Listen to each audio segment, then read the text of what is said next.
Gentlemen, EC, by the way, apologies to your Arizona Wildcats. Very good run. I feel like I had to lead there. We can talk about that in a couple of minutes. But let's talk about Dusty May. Let's talk about the champion Michigan Wolverines. And Mike, I'm actually going to start with you. What's your expectation in terms of Michigan making it back to the Final Four and even the championship next year? Yeah, I think that there's definitely that expectation. I think it's something that is a legitimate expectation, right? So when you talk about things like this being potentially a one and done, that's not what I would expect at a university like Michigan in a big conference. They've clearly got the funding. Dusty May was able to essentially pull this off to some level when he was coaching at FAU with significantly less resources. Now, especially after what just happened, like it was essentially an open checkbook before, but it certainly will be again here. So yeah, I think that I think that Michigan will be right back, and I think a lot of it has to do with Dusty May. Again, so impressed with what he was able to do with FAU. Was not surprised at all to see it translate to success immediately at Michigan. Yeah, I mean, he was like basically a buzzer beater away from making the championship game with FAU, EC. So Dusty May's got to be a big part of this. The question for you is, does Michigan make it back to where they were?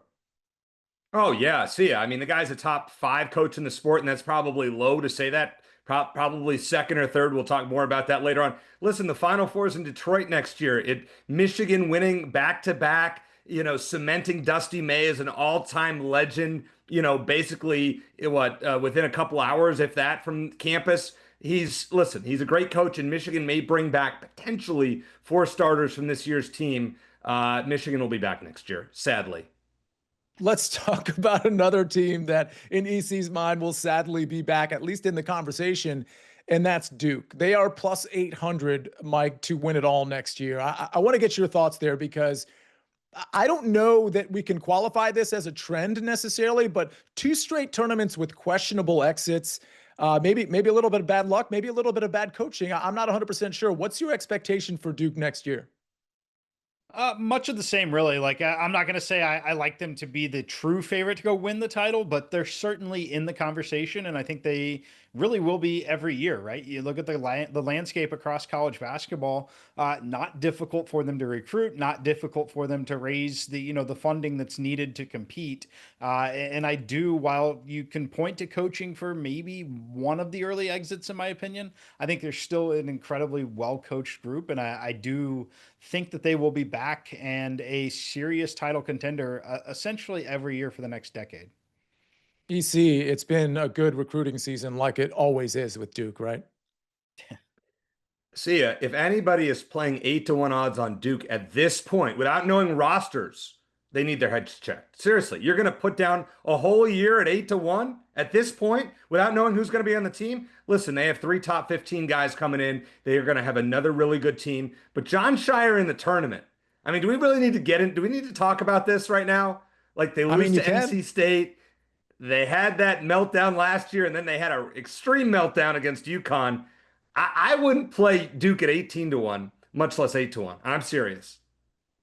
Yeah, I want to blame John Shire, but I will say this, like his teams, like when you look at Michigan and Arizona at the very least, I don't think Duke was, I know they had some injuries. I don't think they were as good as those 2 teams at the very least. They certainly gotten past Yukon, but let's talk about Yukon. Dan Hurley, I know you just said Dusty May is a top 5 coach, maybe 2 or 3.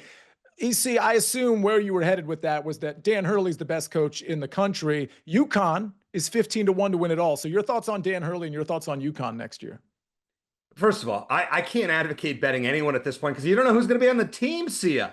There are guys getting bags of money who aren't even that good right now in the transfer portal. We don't even know how this is going to shake out. With that said, Dan Hurley has been to the national championship game in 3 of the last 4 years. He is the best coach in college basketball, and I'm not sure it's all that close. I mean, Dusty May is gaining, but Dusty May needs another national championship next year, and then we can talk. Dan Hurley is head and shoulders above what he was able to do with that Yukon team. I mean, if Alex Caravan makes a shot with 12 seconds left, it's a 1-point game, and we're having a different conversation here, potentially. Dan Hurley is in the conversation for greatest coaches of all time with a few more runs like this, I'm telling you.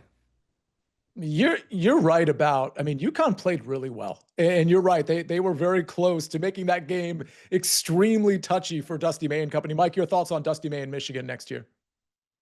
Or Yukon, Yeah, excuse me. Yeah, when I look at UConn, you ask the question, is he a top coach? Yeah, he's top three, and he definitely isn't third, right? So for me, Dan Hurley, extremely impressive. I think it was really kind of the consensus that I think we all agreed with, that UConn was a good, not great team this year. And they had great coaching and some really timely execution, and really got themselves into that position.